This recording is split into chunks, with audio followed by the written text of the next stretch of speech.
Hey everyone, and welcome back to the second video on my second channel. In this video I've been meaning to talk about this, and this may get some bad reception, but I feel like it has to be said. So in this video we're going to be discussing cancel culture and the malicious intent behind it, and how it is just not beneficial for the most part. So before I get into this, I just want to make sure that you guys are aware that in the stories or whatever that I cover, I'm not taking sides, and I guess, again, don't send hate to anyone I mention. If this video blows up or whatever, I'm just giving my opinion on cancel culture. So, I've been thinking about this whole making a video on cancel culture for a while, because personally I feel like it does, for the most part, doesn't help anything or any solution, because what tends to happen is, and it's only really started to take action recently, so I'd say maybe end of 2018, this is where cancel culture properly began. And the same with clowning. This is basically the same thing. It's all come down to Twitter and mobbing people for making a slight mistake. So we can pick an example. I don't know. Let's say a random YouTuber puts that up like a tweet and it's a joke, but it offends someone, and then there's an outrage, and that person then begins to lose massive amounts of subscribers. I just think that this isn't productive, because it doesn't benefit. What do you get out of it from putting other people's channels down for something they obviously didn't intend to go wrong? I mean, this is not to say, if there are YouTubers or content creators out there who do something really bad or serious and have accusations against them have been proved to be true, then I can understand people sending hate and whatever, and that I guess is understandable, because no one wants to support someone who's doing something illegal or just morally wrong. I can understand that. But what really gathered my fuel to make this video is ProJared's video yesterday. That video really showed me how toxic and malicious cancel culture really can be, because if you haven't watched this video, you're probably not going to understand half of the reasoning behind this, but I would recommend watching that video if you haven't, just so you can understand what I mean.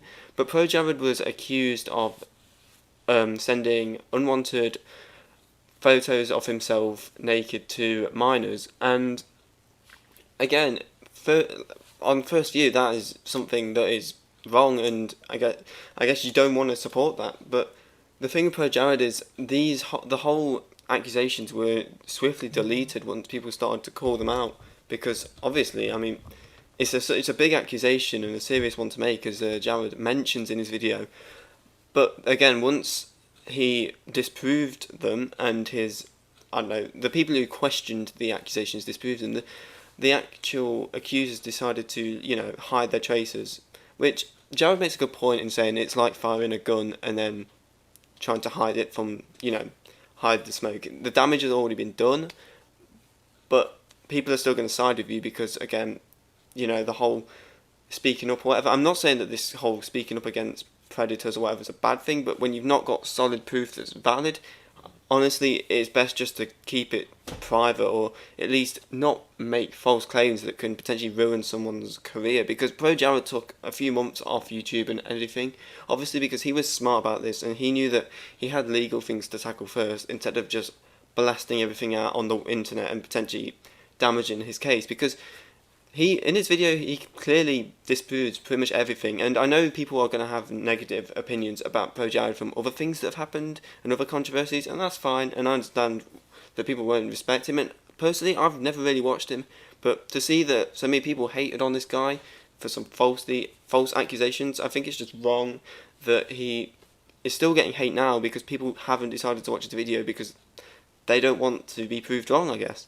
And this is the whole thing with cancel culture. People instantly mob a certain person for something that could just be made up. Like, someone could, go, I don't know, inspect elements, some pictures, or Photoshop some images, put them on Twitter with a massive essay, and boom, this person loses half their fan base in a matter of weeks, just because someone, I don't know, felt like it. And as Jared says, most of the time it's for clout and money, which is a real problem with 2019, really. Because, personally, I'm not really a fan of how the internet is nowadays, I know that obviously there's some things that are politically and morally incorrect now, and obviously that's fair enough, but a prime example of this is, if you look at KSI's old videos, they're pretty out there, and the same for the Sidemen. The old videos are pretty, I guess, they're very borderline offensive, but it's jokingly and it's just banter. And those are the kind of videos that would, if they were to upload them now, they would get slaughtered by this whole cancel culture thing and get clowned on and everything. It's all just a bit pathetic in my opinion, because people have just became, as the years have gone on and technology's advanced, and you'd think that, you know, people would probably be more open to it because they've been on the internet for longer. People have just got more and more reactive and sensitive to just silly little things. I mean, look at that. I mean, the prime idea of I guess cancel culture really took off when James Charles had a load of controversy. Again, James Charles wasn't massively affected by this, and he recovered it. If you don't have solid evidence and proof, why are you continually, you know, posting this stuff out there to ruin people's careers just because of an act of revenge or disliking people? And cancel culture just bothers me. I mean, you look at Deji and the KSI beef from December onwards.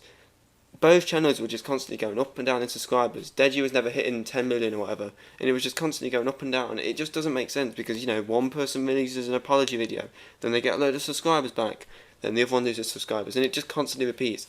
And cancel culture just doesn't benefit anyone. And I think the majority of cancel culture comes from Twitter. And I don't want to pinpoint names, but there are certain people out there who promote this kind of drama to, you know, for their own entertainment, and I think it just needs to stop. I mean, surely this ProJared, like, whole escapade shows how damaging cancel culture is, and we need to end it because, in all honesty, people are going to continue to just abuse this mob mentality because, again, once you're in cancel culture, and as long as you're not being cancelled, it doesn't affect you one bit, you know. You don't have to publicly criticise someone. You could be a part of this cancel culture and just, you know, subtly hate on the person being cancelled. It just bothers me how people still find this okay, and I don't get this. Why do people with their issues, instead of posting all on Twitter, just why don't they go to the authorities or, you know, people who can actually legally help them? But I guess the reason they don't do that is because they don't have the proof. They're just putting it on Twitter because, you know, Twitter's reactive and people are just going to agree and then show support and hate on the person accused. It just bothers me. Yes, cancel culture it needs to stop.